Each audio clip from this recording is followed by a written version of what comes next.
రేపు నా నియోజకవర్గానికి వెళ్తున్నా. రాబోయే 2-3 రోజుల్లో కూటమి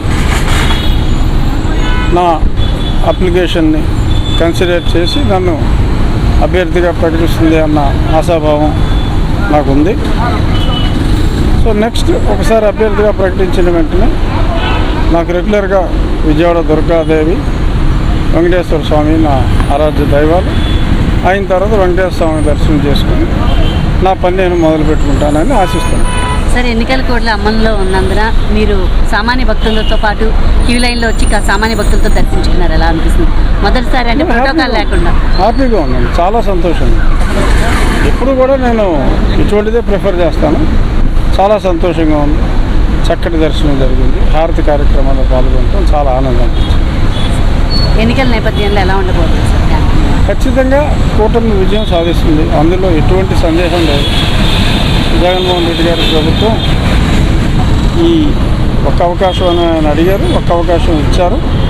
సో మళ్ళీ నాకు తెలిసి నాకున్న సర్వేలు అంచనాల ప్రకారం వాళ్ళు వచ్చే అవకాశం ఏమాత్రం లేదు. కూటమి అద్వితీయమైన విజయం సాధిస్తుంది. చంద్రబాబు నాయుడు గారు ముఖ్యమంత్రిగా ప్రమాణ స్వీకారం. అంటే ఈరోజు చూసుకుంటే మనకి ఓటర్లకి అదే ఎవరైతే ఉన్నారో పెన్షన్దారులని ప్రభుత్వం ఇబ్బంది గురి చేస్తుంది సార్, దాని మీద ఎలా స్పందిస్తారు? అన్యాయం. ఇప్పుడు 1,25,000 మంది సెక్రటేరియట్ స్టాఫ్ ఉన్నారు, వాళ్ళకి పెద్దగా పని లేదు. ఒక్కొక్క వ్యక్తికి 50 గృహాలు అప్పచెప్తే 50 మందికి కంప్లీట్ అవుతుంది. మీరు ఒక పోస్ట్ మ్యాన్ రోజుకి ఎంతమందికి ఉత్తరాలు ఇస్తున్నారో మీకు తెలుసు.